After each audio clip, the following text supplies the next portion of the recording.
ఒక్కసారిగా 'చిన్ని' సీరియల్‌లో పెద్ద ట్విస్టే జరిగింది. దేవ భయపడుతూ ఉంటాడు నాగవల్లి విషయంలో.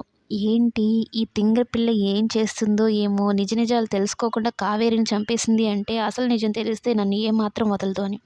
ఇక నాగవల్లి నేనేదో సాధించేశాను అన్న చాలా గర్వంతో వాళ్ళ అక్క ఫోటో చూస్తూ ఈరోజు అక్క నీకు దినం పెడతానన్నట్టు వెళ్తుందనమాట.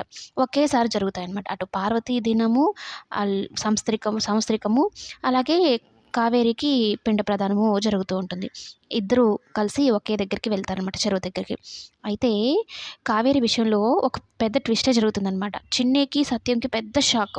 మామూలుగా చనిపోయిన వాళ్ళు కాకుల రూపంలో వచ్చి పిండ ప్రదానం జరిగినప్పుడు పిండాన్ని తింటాయి అని అంటారు కదా! కానీ కావేరికి పిండ ప్రదానం చేసినప్పుడు కాకి వస్తుందే కానీ ముట్టదనమాట. ఇదేంటి పంతులు గారు కాకి ముట్టలేదు. మీరు చెప్పినట్టు కాకి రూపంలో వచ్చినప్పుడు తినాలి కదా! అని చిన్ని అడుగుతుంది. అయితే అందరూ తీరని కోరికలేమన్నా ఉంటే ఇలాగే జరుగుతుంది అని చుట్టుపక్కల వాళ్ళు చెప్తారనమాట.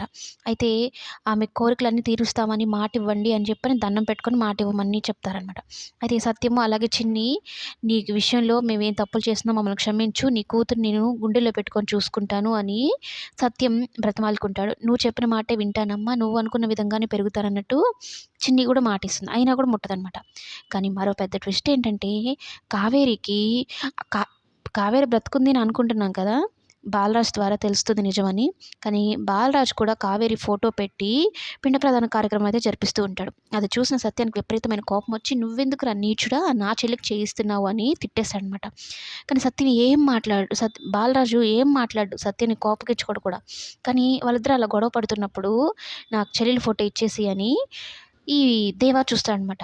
దేవా చూడడం ఏంటంటే కావేరి ఫోటో చూస్తాడు. బాలరాజుని చంపేసాననుకున్న బాలరాజుని చూస్తాడు. ఒక్కసారిగా పెద్ద ట్విస్ట్ ఎదిరిపోతుందనమాట. అంటే కావేరి కూతురు ఎవరో తెలిసిపోయింది. చిన్ని ఎవరో తెలిసిపోయింది. బాలరాజు కావేరికి ఇలా పిండ ప్రదాన ఇవన్నీ చేయిస్తున్నాడని తెలిసిపోయింది. మొత్తం మీద ఈ ఎపిసోడ్‌లో షాక్ దేవాకి అనమాట. అటు నాగవల్లి విషయంలో కానీ, ఇటు బాలరాజు విషయంలో కానీ, కావేరి కూతురు చిన్ని విషయంలో కానీ దేవాకి ఇప్పుడు పెద్ద ట్విస్టే ఎదురయింది.